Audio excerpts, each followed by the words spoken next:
इस चीज़ का ना स्टूडेंट्स को पता होना चाहिए कि हमारा कोर्स रेलेवेंट है या नहीं है। हम अक्सर कंसल्टेंट के पास विजिट करते हैं इस चीज़ के लिए कि सर आप बता दो इस कोर्स की रेलेवेंसी बन रही है नहीं बन रही है, बट आपको भी खुद पता होना चाहिए कि क्या मैं राइट कोर्स में जा रहा हूँ या नहीं जा रहा हूँ।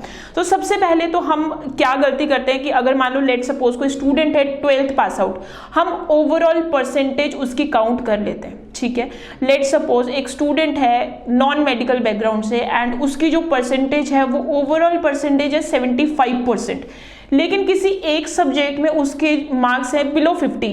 ठीक है, और हम उसके अकॉर्डिंगली कि तो चलो ठीक है 75% है, कोई भी कोर्स दे दो वीजा आ जाएगा। नहीं, कभी भी आप अगर अपने कोर्स सब्जेक्ट के ही जो मार्क्स हैं उनको काउंट करें। जैसे लेट सपोज मैंने एग्जांपल दिया है कि अगर आप नॉन मेडिकल के स्टूडेंट हैं तो आपने जो अपने सब्जेक्ट पिक करने हैं वो करने हैं फिजिक्स, केमिस्ट्री एंड मैथमेटिक्स। अब आपने फिजिक्स, केमिस्ट्री एंड मैथमेटिक्स के कोर्स आपने काउंट कर लिए हैं।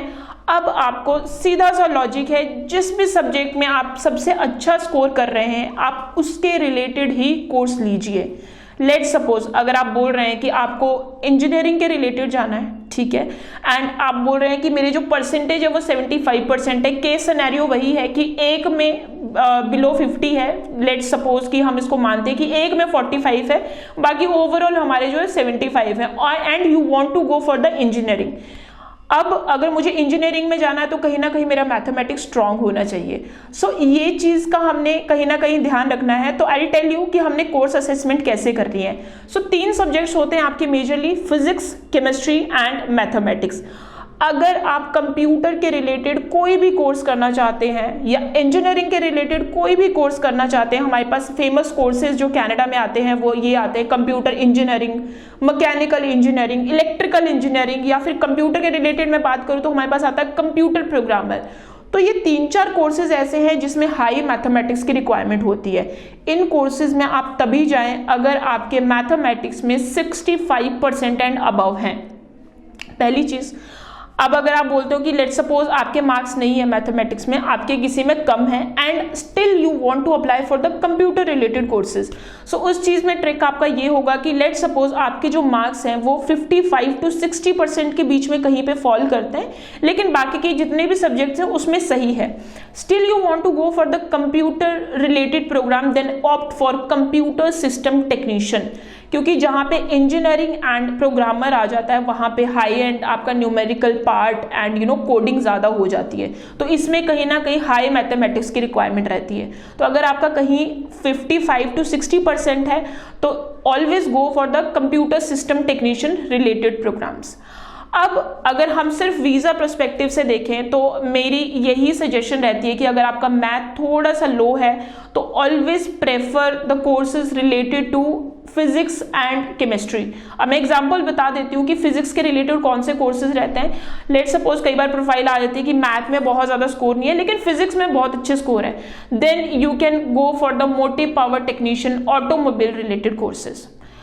अगर आप बोलते हो कि नहीं मेरे किसी में मार्क्स अच्छे नहीं है, बस मेरे तो केमिस्ट्री में बहुत अच्छे हैं, then the program is chemical lab technician. हमेशा इन शॉर्ट यही है कि जिसमें भी आपके नंबर ज़्यादा है हमने वो पर्टिकुलर सब्जेक्ट उठाना है और उस पर्टिकुलर सब्जेक्ट के रिलेटेड हमने कोर्सेज सर्च करने हैं। और कनाडा में सबसे बढ़िया चीज़ यही है कि जो भी आपने पढ़ रखा है ना इंडिया में, उसके रिलेटेड कोर्स की स्पेशलाइजेशन वहाँ पे ज़रूर होगी। मे बी अगर आपने केमिस्ट्री पढ़ रखा है तो वहाँ पे केमिस्ट्री नहीं होगा, it would be chemical lab technician. आपने फिजिक्स पढ़ रखा है, ये फिजिक्स डिप्लोमा इन फिजिक्स नहीं होगा, it can be electrical engineering, it can be mechanical, it can be motive power technician. लेकिन क्योंकि आपने वो सब्जेक्ट पढ़ रखा है आप उसको रिलेट कर लोगे, आप डॉट्स को इजीली कनेक्ट कर सकते हो। तो ये एक सबसे बेसिक चीज़ है कभी भी किसी भी कोर्स को सेलेक्ट करते हुए। अब हम बात करते हैं कि जिन स्टूडेंट्स ने 12th ग्रेजुएशन कर रखा है and they want to apply for the post graduate diploma. आपने एक टर्म ज़रूर सुना होगा कनाडा में, बैकलॉग्स। तो जब भी आप कनाडा में अप्लाई करें आपका जो बैकलॉग यानी कि जो हमारी सप्ली होती है ना, उस चीज़ का हमें पता होना चाहिए हमारे कौन से क्वालिफिकेशन में। लेट सपोज अगर मैंने बीटेक किया है तो आपका जो बैकलॉग सर्टिफिकेट है at the time of application बिल्कुल रेडी रहना चाहिए।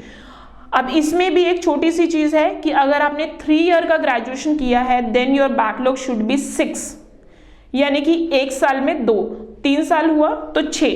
अगर आपने बीटेक किया है, 4 साल की डिग्री की है, then your backlog should be maximum आपका 8 होना चाहिए, 8 से ऊपर नहीं होना चाहिए, बिकॉज मैक्सिमम कॉलेजेस की जो एंट्री रिक्वायरमेंट है वो यही एक्सेप्ट करते हैं कि अगर 3 ईयर की डिग्री है तो आपके 6 से ज़्यादा बैकलॉग नहीं होने चाहिए, और अगर 4 साल की डिग्री है तो 8 से ज़्यादा नहीं होने चाहिए। जब भी आप अप्लाई कर रहे हैं एप्लीकेशन, और अगर आपकी कोई सप्ली थी तो मेक श्योर आप बैकलॉग सर्टिफिकेट ज़रूर कलेक्ट करवा लें।